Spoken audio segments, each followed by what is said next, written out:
잠언 17장 1절에서 5절까지 하겠습니다. 17장 1절로 5절 같이 읽습니다. 마른 떡 한 조각만 있고도 화목하는 것이 제육이 집에 가득하고도 다투는 것보다 나으니라. 슬기로운 종은 부끄러운 짓을 하는 주인의 아들을 다스리겠고 또 형제들 중에서 유업을 나누어 얻으리라. 도가니는 은을 풀무는 금을 연단하거니와 여호와는 마음을 연단하시느니라. 악을 행하는 자는 사악한 입술이 하는 말을 잘 듣고 거짓말하는 자는 악한 혀가 하는 말에 귀를 기울이느니라. 가난한 자를 조롱하는 자는 그를 지으신 주를 멸시하는 자요, 사람의 재앙을 기뻐하는 자는 형벌을 면하지 못할 자니라. 아멘. 마음을 연단하시는 하나님, 더 많은 소유가 행복을 가져다 주는 것은 아니고 가난에도 화목하고 또 악행과 거짓을 버리고 마음을 새롭게 하여 연단되어 이기적이고 정욕에 이끌려 살아가는 어리석음을 버리고 지혜를 얻는 것이 훨씬 더 가치 있는 일이다. 17장에도 이어서 계속 교훈하고 있습니다. 1절 말씀, 마른 떡 한 조각만 있고도 화목하는 것이 제육이 가득하고도 다투는 것보다 낫다. 그러니까 행복이라고 하는 것은 소유의 많고 적음에 있지 않습니다. 이것이 지혜죠. 동서고금의 진리고요. 이건 진리의 말씀입니다. 잠언서는 진리입니다. 진리의 하나님 말씀이에요. 모든 시대에 모든 사람에 적용이 돼요. 그런데 뭐 세상 사람들이야 이런 생각 글쎄 동의하지 않을지도 모르죠. 대부분 동의하지 못할걸요. 예. 행복이 소유의 많음에 있다고 생각하니까 그것을 얻기 위해서 도대체 참 안타깝죠. 행복이 뭔지도 모르고 이게 참 안타깝죠. 행복을 추구하긴 하는데 그 행복이 무엇인지 그 본질도 이해하지 못하고 있고요. 어떻게 행복할 수 있는가를 잘 몰라요. 그저 돈 버는 거, 많은 소유를 얻을 수 있는 거, 이것만이 행복이라고 생각하면서 있으면 교만해지고 또 없으면 열등감에 그냥 완전히 사로잡혀가지고 불행하게 인생을 살죠. 참 안타까워요. 이 가치관이 잘못되어 있다는 거죠. 가장 소중한 게 집, 가족인데요. 가족들 간에 서로 화목한 것이 이게 진정한 행복인데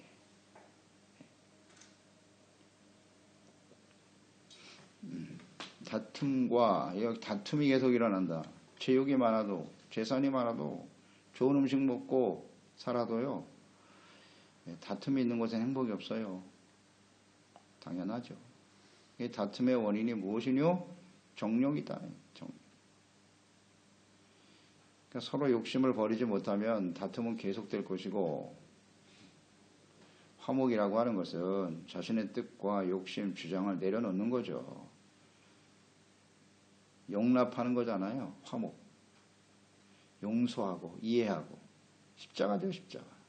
십자가를 지는 것이 화평케 하는 자다. 그래서 이 화목이라는 게 매우 중요한데 우리의 정과 욕심을 다툼의 원인이 정욕이니까요. 정과 욕심을 십자가에 못 박지 않으면요. 화목은 기대할 수 없음. 재물이 많이 쌓이면 우리가 화목하게 잘 살 거야. 전혀 그렇지 않음. 그런 척 하겠죠. 겉으로는요. 그렇게 보일지도 몰라요. 그러나 그들의 내면을 들여다보면 정욕을 버리지 못하는데 무슨 화목이 있습니까? 다 거짓이에요. 거기에 속으면 안 되죠. 우리는 알잖아요. 정확하게 알고 있죠. 절대 화목하지 않아요. 부자들이 화목하다고요? 절대 아님. 그런 척하는 거죠. 화목은요, 십자가를 통해서 상대를 이해하고 용납할 때 다가오는 거예요. 골로새 1장 20절. 그의 십자가의 피로 화평을 이루사 만물고 땅에 있는 것들이나 하늘에 있는 것들이 그로 말미암아 자기와 화목하게 되기를 기뻐하심이라. 하나님과 화목하지 못한 사람은 절대 화목이 없음. 근데 사람이 죄를 지었잖아요. 죄와 정욕이 있는 곳에는 화목이 없어요.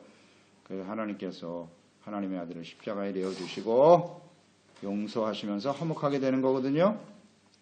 고린도후서 5장 18절 이하 모든 것이 하나님께로서 났으며 그가 그리스도로 말미암아 우리를 자기와 화목하게 하셨고 또 우리에게 그리스도인들은요 화목하게 하는 직분을 주셨다. 곧 하나님께서 그리스도 안에 계시사 세상을 자기와 화목하게 하시며 하나님이 그리스도 안에서 세상을 하나님과 화목하게 하셨다고요. 그들의 죄를 그들에게 돌리지 아니하시고 화목하게 하는 말씀을 우리에게 부탁하셨다. 예. 이 화목은 예수 그리스도 안에서 하나님과 화목해지는 겁니다. 죄를 버린다는 뜻이에요. 용서받음으로써 하나님과 화목되는 거지. 근데 우리는 서로를 이해하고 용서하고 용납하는 것을 잘 못하잖아요. 하나님이 없는 사람은 이게 불가능해요. 불가능합니다. 하려고 애를 쓰죠. 그러나 우리의 의지와 노력만 갖고 되지 않잖아요. 인생을 살아봐서 알죠. 그게 우리의 의지로 됩니까? 정말 보기만 해도 끔찍한데 그냥 목소리만 들어도 그냥 막 치가 떨리는 사람이 얼마나 많아. 그게 우리 가족일 땐 그 정말 비극이죠. 수십 년을 함께 살아온 남편과 아내 상처가 더 크겠지. 같이 살았으니까. 그거 견디는 거 쉽지 않습니다. 이해하고 용납하는 거 쉽지 않아요. 네. 정말 속된 말로 꼴도 보기 싫은데 그걸 받아들이고 이해하고 용납하는 거 이거 십자가 아니면 어렵습니다. 하나님의 그 은혜가 아니면 할 수가 없는 일이에요. 그래서 늘 우리가 묵상되는 바지만 예수 그리스도가 없는 하나님이 없는 이 부부와 가정 어떻게 살지? 어떻게 살지? 아마 피눈물을 흘리고 있을 거예요. 이 내면적으로 남자들은 잘 이걸 모를 거야. 특히 아내들 피눈물 흘리고 사는 아내 많을 겁니다. 대다수가 그럴 거예요. 그 돈이나 잘 벌어다 주면 그걸로 그냥 대충 그냥 뭐 어떻게 돈 쓰면서 해결해 보려고 하겠으나 그렇지 못한 사람은 어떻게 살까요? 참 불쌍하죠. 화목하지 않아요. 절대로요. 그러니 하나님 없이 어떻게 사냔 말이에요. 이게 화목이 이게 행복인데. 그러니까 가정들이 그렇게 깨져나가는 거예요. 옛날 우리 어머니들은 이걸 참고 살았지만은 요새는 그렇지 않거든요. 못 참아요. 이거 어떻게 참습니까? 화목하게 하는 게 얼마나 중요한데. 특히 그리스도인들은 화목하게 하는 직분을 우리에게 맡기셨다잖아요. 그러니까 하나님과 화목하고 살아가는 게 행복이죠. 소유에 많고 조금에 있지 않아요. 묵상해 보세요. 나는 화목합니까? 우리 가정, 또 우리 형제들 간에, 가족들, 부모 자녀들 간에, 부부 간에 화목한가요? 이런 게 지혜입니다. 지혜. 그러니까 이 예수 그리스도를 믿고 구원받은 성도들이 모인 교회, 당연히 화목해야 되는 거 아니에요? 교회 안에 세상에 나갈 때 사람들 만날 땐 괜찮은데 교회 나오면 스트레스 더 받아. 심각한 문제가 있는 겁니다. 교회 안에 화목이 없다? 그건 어리석은 거예요. 지혜가 없는 사람들이에요. 다 가짜라고요. 당연히 화목해야지. 예수님이 나를 위해서 십자가에 죽으시고 하나님과 화목한 사람들이 갈등은 일어나죠. 당연히. 그걸 이해하고 용납해야죠. 그게 십자가 아닌가. 그러니까 기도하는 것이고 지혜를 선택해야 돼요. 언제나 선택이에요. 선택입니다. 우리가 하나님의 은혜를 아는 사람들 아닙니까? 이 하나님이 주신 화목을 버리고 세상에서 이 화목을 찾아보겠다고요? 이게 어리석은 거죠. 인생을 헛산 겁니다. 아직도 그런 생각을 가지고 있다면. 2절 슬기로운 종은 부끄러운 짓을 하는 주인의 아들을 다스린다. 또 형제들 중에서 유혹을 나누어 얻게 될 것이다. 지혜로운 종과 주인의 아들, 신분의 차이죠. 이건 뭐 사실 극복되기가 어렵습니다. 옛날도 그렇고 오늘날도 그렇고 이 신분의 차이 쉽게 극복되지 않아요.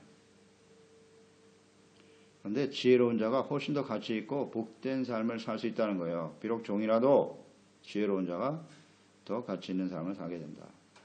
그래서 이 말씀을 오늘날은 이게 참 동의하기가 쉽지 않죠. 쉽지 않습니다. 이 신분의 차이를 뛰어넘는다는 건 이건 정말 어렵습니다. 양극화 현상이 더욱 심화되는 시대에 우리가 살고 있기 때문에 그래도 옛날에는 개천에서 용이 났잖아요. 열심히 노력하고. 근데 요즘은 그게 불가능해졌어요. 점점 어려워지죠. 그러나 슬기로운 종이 부끄러운 짓을 하는 어리석은 주인의 아들을 다스리게 된다. 이게 사실 하나님의 뜻이에요. 결국 주인의 재산을 상속받게 된다는 것인데 하나님께서는 지위 고하를 막론하고 지혜로운 자, 하나님을 경외하는 자를 하나님이 높여주시죠. 하나님의 나라를 또한 유혹으로 받는다 그랬으니까 상속받게 될 것이다. 이것이 하나님의 진리의 말씀이거든요. 근데 현실은 그렇지 못하거든요. 그러니까 여기서 우리는 상당히 갈등하는 거예요. 갈등할 거 뭐 있어요? 하나님 말씀 따라가면 되죠. 나는 왜 이렇게 가난하고 힘없는 부모 밑에서 태어나서 이것 때문에 원망 불평하는 애들 많아요. 요새 젊은이들도 한탄합니다. 하나님 지혜를 얻으면 하나님을 경외하고 주님을 섬기면 하나님이 그런 사람들을 얼마든지 높여줄 수 있습니다. 이게 진리잖아요. 그걸 따라가야죠. 근데 대부분 다 포기하죠. 하나님을 믿는 사람들조차도 현실은 달라요. 그리고 결국 세상과 타협해버린다. 그냥 죽도 밥도 안 되는 거예요. 이게 정말 불쌍한 사람들이에요. 하나님의 자녀가 진리의 말씀을 믿고 따르지 않으면요. 이건 뭐 세상 사람도 아니고 그들처럼 악을 행할 수도 없는 것이고. 참 불쌍하죠. 불쌍해요. 그러니까 더 비참한 인생을 사는 거예요. 많은 걸 가져야만 그게 아니잖아요. 주님 안에서 하나님을 경외하고 의롭고 정직하게 바르게 살고 마음에 주시는 평안과 기쁨을 누리며 사는 거, 그런 게 행복이지. 비교할 필요도 없고요. 하나님이 이 지혜로운 사람을 사용하신다고요. 그리고 유혹으로 받게 된다. 종의 아들이 주인의 것을 유혹으로 받게 된다는 거예요. 이런 일이 있을 수 있어요. 이 말씀 묵상하면서 저는 여로보암이 떠올랐어요. 묵상이 되던데 열왕기상 11장에 나오죠. 솔로몬이 부패하고 타락했죠. 그래서 하나님이 야, 너 솔로몬 안 되겠다. 그래서 그 아들 세대에 나라를 갈라버리겠다 그랬어요. 12지파 중에 10지파를 여로보암에게 주죠. 11장 28절에 보면 이 사람 여로보암은 큰 용사라. 솔로몬이 이 청년의 부지런함을 보고 세워 요셉 족속의 일을 감독하게 했다. 솔로몬도 귀하게 여긴 여로보암. 종이죠 사실은. 종. 응? 왕상 11장 34절이야. 그러나 내가 택한 내 종 다윗이 내 명령과 법도를 지켰으므로 내가 그를 위해 솔로몬의 생전에는 온 나라를 그의 손에 빼앗지 아니하고 주관하게 하려니와 내가 그의 아들 손에서 나라를 빼앗아 그 10지파를 내게 줄 것이다. 종에게 줘버렸잖아요. 12지파 중에 10지파. 이게 하나님이세요.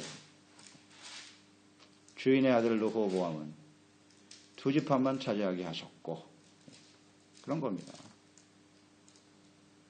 지혜로운 종이 주인으로부터 상속받게 된다. 그렇지만 여로보암은 교만해졌죠. 다윗처럼 행하라고 그렇게 간곡히 부탁했는데 어리석은 여로보암 역시 또 지혜를 버리고 우상숭배로 달려가다가 멸망당하고 말죠. 그러니까 참 이 말씀 묵상하면서 이 하나님의 마음이 느껴져요. 하나님이 과연 여로보암을 모르셨을까? 이 10지파를 맡기면 솔로몬도 부패하고 타락하는데 이 여로보암이 과연 10지파를 맡아서 정말 하나님을 바르게 섬길 수 있다고 생각하셨을까? 이런 거 한번 묵상해 보세요. 하나님 모르실 리가 있나 다 알죠. 그러니까 사람들은 솔로몬이나 여로보암이나 뭐 주인의 아들이나 종으로 태어난 사람이나 다 같아요. 그 성향은 거의 대동소이한데 그래도 여로보암에게 하나님이 기대를 거시는 거잖아요. 기대를 직접 가르쳐 주시면서 너는 다윗처럼 행해. 알았지? 그 기대가 무산되는 거죠. 언제나 그래. 이 성경의 역사, 오늘날 우리 시대 우리랑 하나님의 뜻은 마찬가지죠. 항상 기대를 거신다고. 이젠 잘하겠지? 이제 똑바로 할 수 있지? 그러나 계속 실망이죠. 하나님의 마음 너무 안타까워요. 이게 사랑이죠. 사랑은 모든 것을 바라며, 여기서 참 묵상이 됐어요. 하나님의 사랑은 모든 걸 바라는 거구나. 우리가 온전하지 못한 걸 알면서도 하나님의 기대를 버리시지 않아요. 이제 잘하겠지? 또 실망시켜드리죠. 근데 또 참으시죠. 이게 사랑이라고. 이게 사랑이에요. 그 하나님의 사랑이 없자면 우리가 어떻게 살겠습니까? 그러니까 이제 더 이상 우리의 주어진 남은 시간이 얼마 될지 모르지만 결심을 해보는 거죠. 이 하나님의 기대에 좀 부응하는 인생을 살아보자. 지금까지는 그냥 맨날 하나님 마음 아프게 해드렸는데 기대에 부응해보자. 이런 자세로, 이런 마음으로 살아가는 것이 주님을 기쁘시게 하는 것이 아닐까요? 그게 슬기로운 종, 하나님의 자녀들 아니겠어요? 특히 이제 슬기로운 종이 주인의 것을 유업으로 받는다 그랬는데 고린도전서 6장 9절 이하에 보면 불의한 자가 하나님의 나라를 유업으로 받지 못한다. 아무리 그 주인의 아들이라고 해도 하나님의 뜻은 분명해요. 불의한 자는 하나님의 나라를 유업으로 받지 못합니다. 미혹을 받지 말라. 음행하는 자, 우상숭배하는 자, 간음하는 자, 탐색하는 자, 남색하는 자, 도적이나 탐욕을 부리는 자나 술 취하는 자, 모욕하는 자, 속여빼하는 자들은 하나님의 나라를 유업으로 받지 못한다. 주인의 아들이라도 불의한 자고 어리석은 부끄러운 짓을 하면 유업으로 받지 못합니다. 우리가 하나님의 자녀죠? 잘 묵상해야 합니다. 그냥 다 유업으로 얻을 수 있는 게 아니에요. 그래서 어리석은 아들은 하나님의 나라를 유업으로 받지 못합니다. 이렇게 묵상이 됐어요. 이 말씀 묵상하면서. 3절 도가니는 은, 풀무는 금, 연단하거니와 여호와는 마음을 연단하시느니라. 도가니, 풀무는 금과 은을 연단하죠. 하나님은 사람의 마음을 연단하신다. 연단이라고 하는 건 불순을 제거하는 거죠. 그래서 순전하게 만든다. 순전하다라고 하는 것은 가치가 있다는 겁니다. 순금과 14K의 가치는 달라요. 다릅니다. 연단을 많이 받을수록 우리는 가치 있는 존재가 된다. 그러니까 불순물은 마음을 연단하시는 하나님은 우리 마음속에 있는 죄악의 찌꺼기를 없애시는 거죠. 죄악의 본질은 정욕과 교만이다. 죄악, 특히 어리석음, 미련함, 완고함, 이거 쉽게 정리 안 됩니다. 우리 힘으로 스스로 해결하면 참 좋은데 깨닫고 버릴 수 있으면 얼마나 좋을까. 잘 안 되죠. 그러니까 하나님은 어떻게 하셔요? 여러 가지 시험을 보내시는 거예요. 간단하죠. 이거 모르겠습니까? 그러니까 우리에게 시련이 다가오면 베드로전서 1장 7절 아닙니까? 너희의 믿음의 시련이 불로 연단하여도 없어질 금보다 귀하다. 왜 연단하시느냐? 시련을 주시느냐? 예수 그리스도 나타나실 때에 칭찬과 영광과 존귀를 얻게 하려 하심이니라. 아멘. 순금이 돼야지. 가치 있는 하나님의 자녀가 돼야지. 깨끗한 하나님의 자녀가 되도록 끊임없이 시련을 통해서 불같은 연단을 하신다. 아멘. 그래서 여러 가지 시련이 다가오면 기뻐하고 즐거워해야죠. 당연히. 가치를 어디에 두느냐? 어떤 것이 가치 있는 인생이냐? 죄를 지어도 많은 것을 소유하고 명예와 부귀를 얻으면 그게 가치 있는 일인가? 아니라는 거 아닙니까? 하나님께서는. 그러니까 자꾸 시련을 보내시는 거죠. 간단한데요. 그거 버리면 되는데 그걸 못 버려. 못 버려. 그러니까 시련이 끝이 안 나는 거예요. 계속 되는 거죠. 뭐. 계속 되는 겁니다. 근데 우리는 히브리서 12장에도 나와 있지만 하나님의 이런 징계와 연단을 통해서 우리를 온전케 하시고 평강, 의의 열매를 거두게 하시는 건데 하나님의 자녀들이 이 하나님의 징계를 경히 여긴단 말이에요. 가볍게 여겨요. 그냥 우연히 발생하는 것처럼 여겨요. 이게 나의 죄와는 상관이 없지? 이렇게 생각하거든요. 자꾸 일반화시키려고 한다. 그러니까 해결이 안 되는 게 근본적인 해결이 안 돼. 우리가 온전하지 못하잖아요. 그러면 내가 하나님 앞에서 이 상황에서 내가 온전케 돼야 될 부분은 뭐지? 이렇게 생각하고 겸손히 하나님께 나아가고 말씀 앞에 깨어지고. 근데 시련과 어려움이 생기면 점점 멀어져. 자꾸 하나님 앞에 섭섭한 마음만 들고 내가 그래도 그동안 이렇게 하나님을 섬겼는데 왜 하나님 나에게 왜 이러시는 거예요? 불평이 생겨. 이제 또 기도해봤자 내가 지금 뭐 이렇게 오랫동안 신앙생활하고 기도했는데 결과가 이거란 말이냐? 이 웬 교만과 어리석음? 우리가 완전한 자입니까? 이게 문제죠. 이게 해결이 안 돼. 그러니까 그래서 뭐 늘 묵상되는 바이지만 신앙의 열린이 오래될수록 또 직분이 또 높아질수록 이게 더 위험해지는 거예요. 자기가 의인이라고 생각하거든. 완벽한 사람인 것처럼 생각하거든. 그래서 안 되는 거예요. 그래서 예수님께서 먼저 된 자가 나중되고 나중된 자가 먼저 된다. 이건 절대 진리입니다. 절대 진리예요. 그래서 연단이 필요하겠죠? 당연히 필요하죠. 로마서 5장 3절 4절 다만 이뿐 아니라 우리가 환난 중에도 즐거워하나니 정말 즐거워합니까? 중요한 문제입니다. 이거. 이는 환난은 인내, 인내는 연단, 연단은 소망을 이루는 줄 알미니라. 아멘이죠. 연단이 없는 사람은 그건 징계가 없는 것은 하나님의 아들이 아니라 그랬잖아요. 사생자라고. 당연히 징계 연단 받아요. 왜? 우리가 온전하지 못하니까요. 갈수록 더 교만해지고 마음은 부디어지고요. 연단이 당연히 있어야죠. 환난이 있는 것은 당연한 일입니다. 그것을 정말 즐거워하고 기뻐할 줄 알아야지. 그걸 가지고 또 남을 비판하고 판단해서도 안 되고, 그런 사람 보면 또, 야, 저 사람 뭐 얼마나 죄를 많이 졌길래 저런 시련과 어려움을 당하는 거. 이것도 무의 교만. 교만하죠. 다 교만한 거예요. 겸손해야죠. 겸손해야지. 그 사람은 환난과 시련을 통해서 오히려 즐거워하고 있는데 다른 사람은 비판하고 있어. 야, 그것도 비극이죠. 그래서 시련과 어려움을 당해도 하늘의 소망을 두고, 그래서 이 연단을 묵상하면서 마태복음 5장 8절이죠. 마음이 청결한 자는 복이 있나니 저가 하나님을 볼 것임이라. 이 청결한 마음이 연단된 마음이거든요. 처음부터 청결한 사람은 아무도 없음. 끊임없이 연단을 통해서 마음이 깨끗해지는 거예요. 오직 하나님. 그래서 이 연단은 은을 연단할 때 그렇다 그러잖아요. 대장장이가 은을 연단할 때 어떻게 해야 되냐면 은이 이렇게 보면 자기 얼굴이 거기 비춰야 된다는 거 아니야. 깨끗하게. 이게 거울처럼. 아, 그러면 이제 연단이 다 됐구나.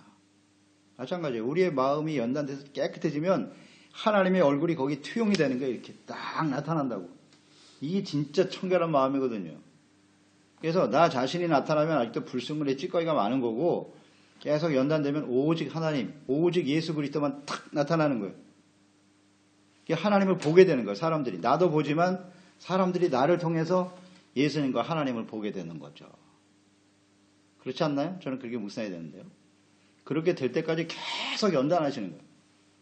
대장장이가 자기 얼굴이 비칠 때까지 연단하는 거죠. 하나님의 얼굴이, 주님의 영광이 나타날 때까지 계속 연단하신다. 보세요. 여호와는 마음을 연단하시거든요. 틀림없습니다. 마음이 순결하고 깨끗해질 때까지. 잘 묵상해 보세요. 내 마음을 한번 들여다보시고 내가 지금 무엇을 바라보고 있는지, 정말 하나님이 보이나? 아니면 세상에서 그 헛된 것을 여전히 바라보고 관심이거든요. 볼관자 마음심자.